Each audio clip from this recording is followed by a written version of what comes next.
Someone that has been traveling with the Pope, Fox News contributor, Father Jonathan Morris. Father, welcome back to the program.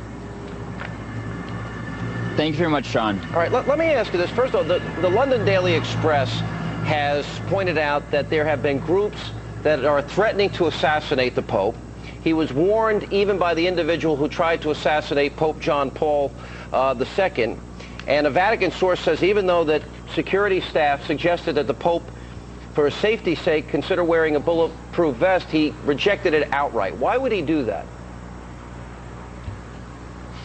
Great question. Another question is, why would he go around St. Peter's Square every Wednesday in an open car in the exact same spot that John Paul II got shot? There's no doubt that Pope Benedict is putting himself in some danger. Nevertheless, he looks at it like this. We need examples of bravery in our world today.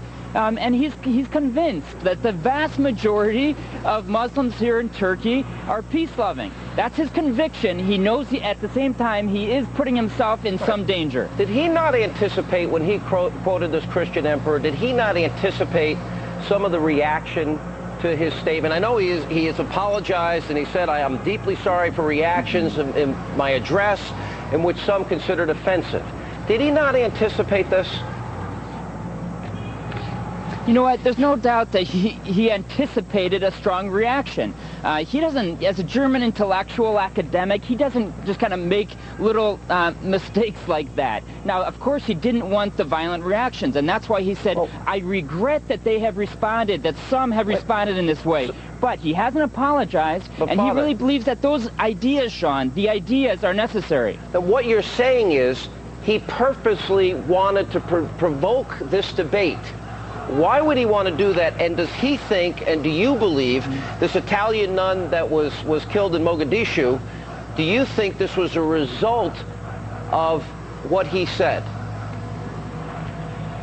It does seem like it was a result, Sean, and the Pope did not want that result, but he believes that sometimes you have to say the tough things. You know what we're hearing right now on the news from what the Pope is saying is that he's talking all about forgiveness, and he's talking about brotherhood. He is.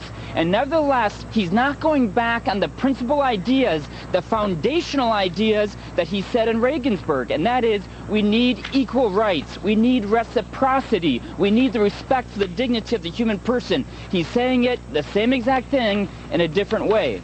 Hey, Father, it's Alan Combs. Thank you for doing our show. Let's be specific of what the Pope did said. Hello, Alan. You're welcome. Thank you, sir. In quoting this 14th century philosopher who referred to Muhammad as evil and inhuman, is this trip to Turkey, a Muslim country, an attempt to somehow make right what was perceived as an offensive statement by the Pope?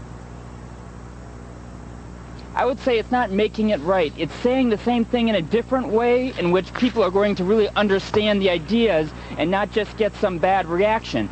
Now, you know what he said just yesterday in the talk to the head of the religious affairs here? He said, I want to quote somebody, and the whole audience was like, oh no. And he quoted from Gregory VII in 1076, in which he said, in which Gregory VII was actually congratulating a Muslim prince of North Africa who was treating the Christians in fairness. So he was saying, that's the way. Be a good Muslim. Respect. And as good Christians, we need to respect you. Reciprocal rights, equal rights, respect for the human person. That's the story, and he's repeating it. Among the things he was talking about on this trip are religious freedom. What kind of risk is it generally to talk about religious freedom in a Muslim country like Turkey?